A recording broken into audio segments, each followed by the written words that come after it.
Hi everyone, and welcome back to Kann Farms. Last episode we just finished putting in our grain mill, so this episode we're going to start by picking up our mess. The summer months at Kann Farms are full of a lot of these kind of farm chores. We don't have any additional harvests until October, and in September we'll plant our barley. So with this episode, I'm actually going to try something a little bit different than the last few episodes. I am going to be using a lot of fast forwards and kind of cutting to different projects. Nothing super exciting is going on, but every time I start a new little step, we'll do a little cut in and talk about what's going on in the farm. Right now, I know I should be trimming off the extra branches and really cleaning these pieces up, but I'm not really doing this for money. I'm just trying to get this off the property and make sure that we are not going to have any issues with it. Don't want to run into the branches and stumps while we're, filling up our mill or doing any of the other more important things around the farm. Since we don't have any of the appropriate equipment for this, I'm actually just tossing everything into the tipper, and we're going to haul it all out to the sawmill, and it's a pretty tedious project. For that reason, I'm actually going to fast forward here, and I'm going to completely cut a second trip out. It did take us 2 trips to get everything moved this time, but the second time around, it's the same as the first. Maybe even a little bit less eventful. I did overfill the tipper a little bit. I was watching a Dagerwin video, and when he does these sort of supercuts or speeds, he adds music. Do any of you know where I could find kind of good music I don't have to worry about copyright issues with? I think that would help with some of these videos. When I fast forward, I have to mute the audio of that clip and then reinsert audio from different parts of the clip, and it gets a little bit tedious and the sounds don't quite line up, and I think it might be a little distracting. So if you have any information on that, I'd really appreciate it if you'd let me know. Here you can see that these branches are everywhere. We really should have cleaned it up a little bit. I'm just hoping I make it all the way to the sawmill without dropping anything. It doesn't feel unstable, so I'm not worried about tipping. But I'm worried that we're going to hit something, or a branch is going to hit an oncoming car, or we're going to clip a light post. There's so much that could happen here. I'm gonna stay in this left center lane here and cross my fingers.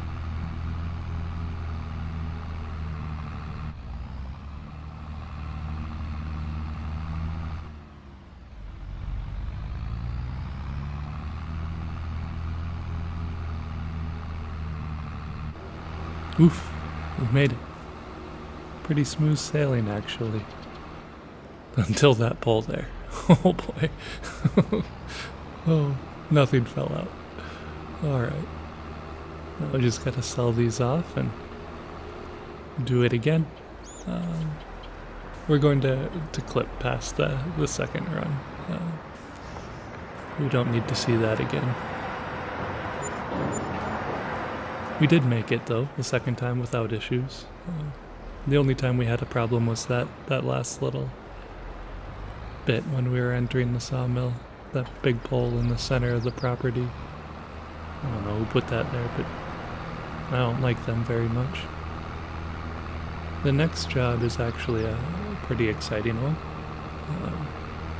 June, July is the time for sugar to sell. So we're going to drop these off. The bakery usually has the best price, but it only accepts a small amount of sugar. So I do drive all the way out there, but most of the time I just drop it off at the grocery store or the fast food restaurant. Whichever one of those has the best prices. I've got time now. We don't have any other projects, so I am gonna drive it all the way across town here. When we finally add bakeries, this bakery is actually not far from our barley field, so we might consider buying it. But at the scale that we're going to be producing cakes, I'm thinking about just buying another plot of land and stacking them all together, so that way when it is time to sell or time to pick them up or time to move anything, it's all in one spot and I don't have to drive around the map so much. It's going to be like a bakery and industry complex section, more commercial than the standard town bakery. I think it's kind of funny that something like that doesn't exist in the game. You have the major bread and bakery, facilities in the real world, and in this game it's quite small. They're producing the same number of cakes that the shop down the road from my real world home produces in a year. It's not a massive bakery. They do produce a lot of bread in the game, but they don't produce a lot of cake. The cycle is just really kind of slow, which is why we'll need so many of them. I guess until we get to that point, though, we're just selling the sugar raw. They don't make a huge amount of money. We should be making about $20,000 per trip. Throughout the course of the year, it ends up being $75,000, $80,000, give or take, which is good. But we didn't really put this facility in there to sell sugar. It's just what we're doing in the meantime. We really want to use the sugar for our final productions. I don't think harvesting the sugar cane and producing the sugar is worth it just for sugar. Our next farm chore is actually going to be moving some of our other productions. The nice part about the sugar is that the mill will hold so much product for you. It's almost impossible to fill it up. We leave the truck parked out there most of the time and it auto loads a large amount, but that facility has never been backed up for me. The eggs back up frequently if you don't maintain it, so we always move these when we have a chance and we're in downtime in the seasons. It's really, I think it holds the 6 pallets that come out and maybe 1 or 2 more. It's not a lot. We are starting to see a fair number of them though, waiting to be picked up and sold. So come November, that'll be a good payday. The next project after the eggs is our new grain mill. That one produces product really quickly as well, and I'm not sure how quickly it backs up. I know it's going to back up more quickly than the sugar mill, so we will go move them. But it's our first year. Last episode was our first episode with the flour, so we really don't know yet how long we can let that go without having to push everything off to the side.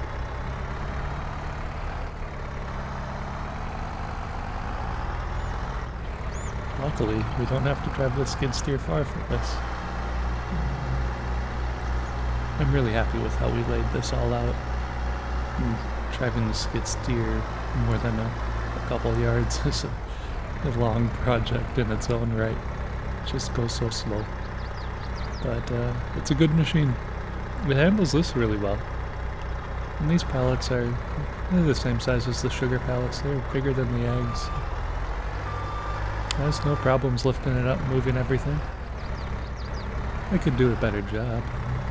Try and clean them up a little bit, but in the end we're just going to drive the auto-loading semi by and it won't matter that it's all clean.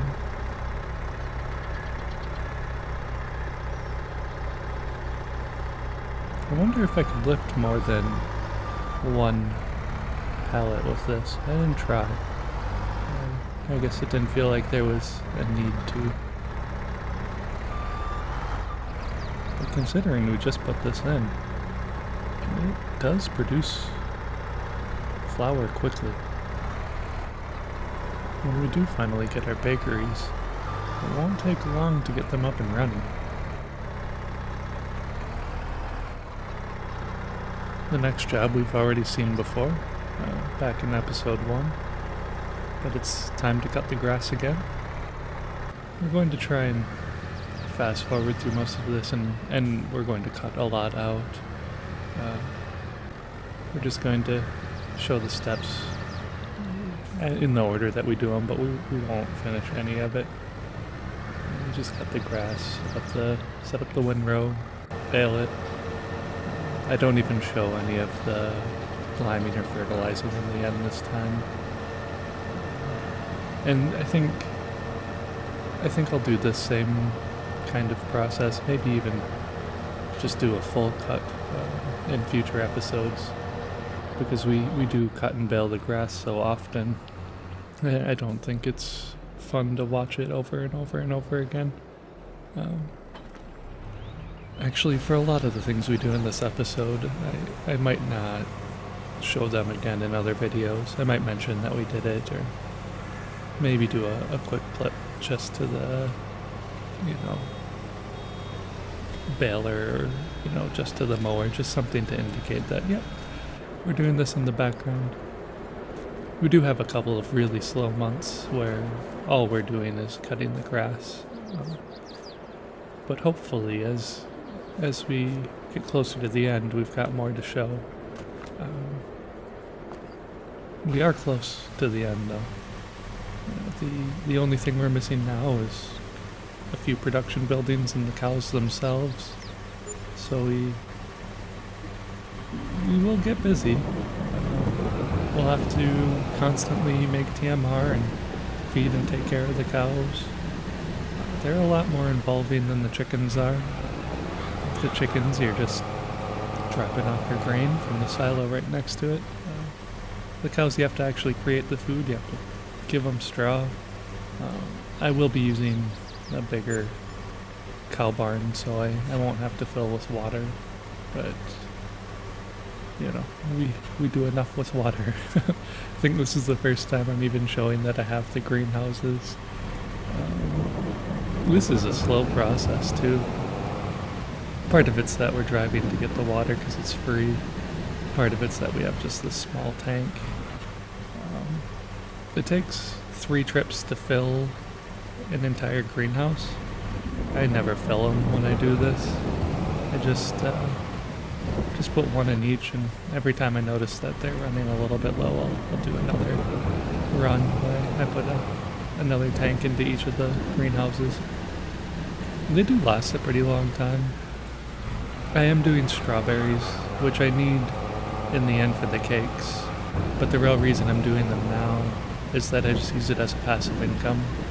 I've got the whole trio set to auto sell, which I know I lose a lot of money on that, but when I first put them in, I had no way to transport things, so I wasn't going to be able to handle pallets. The best way to do it, I think, in terms of just pure finances, is to do lettuce, because you're not getting as many pallets, and then you just wait for the sell time there. With strawberries, the sell time doesn't matter. The price differences are so low that you can do it whenever you want. And then if you set it to auto sell, the real penalty is just the auto sell penalty. This is a new job. This is the first time we're seeding in the series. This is a good seeder. It's a direct row, so we don't have to cultivate. It's also the only job that we need this McCormick for. Most of our equipment actually runs on pretty low horsepower machines, but this one is a 300 horsepower tool, if I remember right. Maybe 250, something like that. It requires a lot, but this tractor handles it with no problem. I really like this tractor. It's a pretty one, and we got it in the used market, which actually all of our tractors we did. I like the used market. It lets us access things a little bit earlier on the budget that we have, but the repair penalties are pretty severe. We're bringing our tools back a lot to get fixed up, but I think I think it's the only way that I was able to expand so quickly and get everything running so quickly. Once we start having access, we'll replace things and get new tractors. Here we're cutting again. We're in September now, so we had 2 cuts in between. It's what we do the most on the farm. I wish we were doing more, but for the long-term prospect, this is just something we have to do. Even as we get cows, it's something we have to do. This is our food. Right now it's our money. So we're just going to show this little clip, just to remind everyone that it's always happening. We're selling another load of sugar. The sugar sell window is actually pretty good. It gets real high in June, but it stays high all the way through, I think, October, November, and sugar harvest is in October. So it's a pretty large sell window, which is nice during these months when I'm using the workers a lot. I'm able to keep up with it and not have to take too much out for financing, if anything at all. Right now we are tight because of the grain mill loan, but it's normally not a problem. I know it seems like I'm complaining about the baling a lot throughout the episode, but in reality I kind of enjoy it. I do try and get through it quickly. Now that I have a process down, I can, but it's just sort of calming, going up and down the rows. There's something nice about seeing all the workers going and seeing a field full of tractors. It's the only time that I really have 3-4 tractors at a time running. Like right now I've got the mower, the rower, I'm baling. We've got the seeder and the field across here. It's a busy farm, and I like it. It's the first sign of us being something more than just a little small shop. On that note, the seeder should be finishing up here shortly. It does a good job for the most part, but it always leaves a couple little strips, which is so odd because it's going up and down the same line, and I don't understand how it misses those small gaps. I think in the scope of things that even if you didn't go back and seed these chunks, it wouldn't be a big deal. You're not losing a lot of yield, but it just looks a mess. So I make sure to go back and catch these. The only thing that this McCormick will be doing now is rolling the field. Since we're cutting and baling the other field right now, it doesn't hurt at all to set this to roll. It gives a small yield boost, and the machine is quick and it has a good working width, so I don't mind using the seed roller. After it's done rolling, this field will be fertilized. We will do the liming and fertilizing on the grass field first, and then just bring the fertilized spreader over this way. But I don't think I'm going to show that in this video. Again, we showed the spreading in the first episode, and it doesn't look any different. So the next time I see everyone back on Kann Farms, I think we'll be harvesting our sugar cane. So for now, that's all I have. Thanks for visiting, and Can't wait to see you back on Kann Farms.